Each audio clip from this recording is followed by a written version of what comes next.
পুরী আমাকে বারে বারে টানে, কারণ পুরী হচ্ছে মহাপ্রভু জগন্নাথ দেবের ধাম। তাই এবছর ছোট মেয়ের মাধ্যমিক পরীক্ষার পর হাতে যখন আরও বাড়তি 3 থেকে 4 দিন ছুটি ছিল, তখনই মনে হলো প্রভুর কাছে যাব, কারণ প্রভুকে অনেক দিন দর্শন করা হয় না। যেমন ভাবনা তেমন কাজ, কিন্তু এত শর্ট পিরিয়ডের মধ্যে তো টিকিট জোগাড় করা খুব মুশকিল।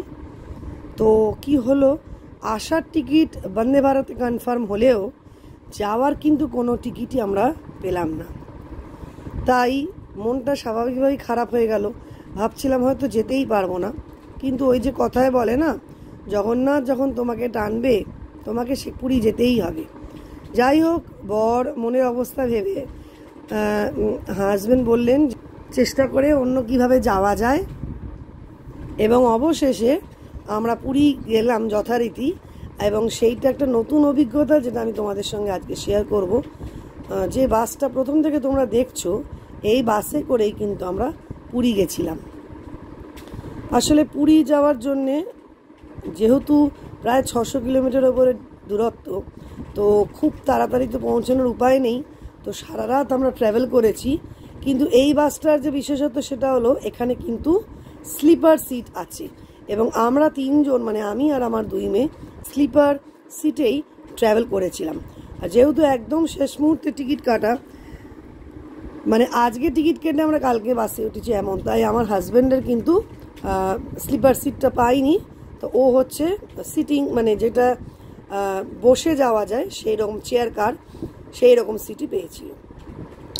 তো যাই হোক, আমাদের কিন্তু অভিজ্ঞতাটা ভীষণ ভালো, কারণ সত্যিই এত কমফোর্টেবল জার্নি আমরা ভাবতে পারিনি।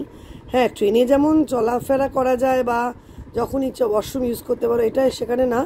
এরা 2টো ব্রেক দেয়, একটা কোলাঘাটে দেয় আর একটা মাঝরাতে দেয়। কিন্তু অ্যাপার্ট ফ্রম এইগুলো ছাড়া কিন্তু আর কোনো অসুবিধা হওয়ার কোনো প্রশ্নই নেই, কারণ টিকিটের ভাড়াটাই কিন্তু যথেষ্ট বেশি। এবং ভেবে নাও, বন্দে ভারতের থেকেও টিকিটের ভাড়া বেশি। আমাদের যে সিটগুলো, মানে আমরা যেটা শুয়ে গেছি স্লিপার সিট, সেগুলোর ভাড়া ছিল 1800 টাকা করে। হাজব্যান্ডের যে চেয়ার কার, সেটার দাম হচ্ছে 800 টাকা। তো চলো দেখো কিভাবে আমরা যাই।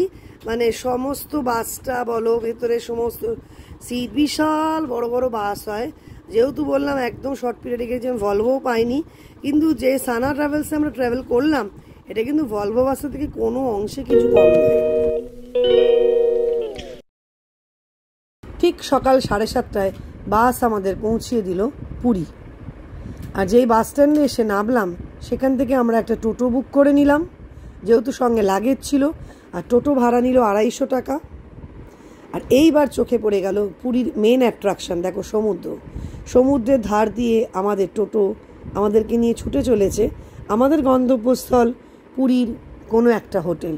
তো কোন হোটেলে আমরা উঠি আর পুরীতে আমরা কিভাবে দিন কাটাই, সেগুলো সব কিছু জানার জন্যে পরবর্তী ব্লগগুলো ফলো করো।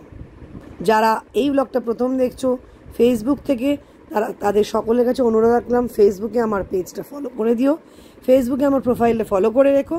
আর যারা এই ভিডিওটা ইউটিউব থেকে দেখছো, তাদের সকলের কাছে অনুরোধ রাখলাম ইউটিউবে আমার চ্যানেল বি উইথ চন্দনাটা সাবস্ক্রাইব করে রেখো।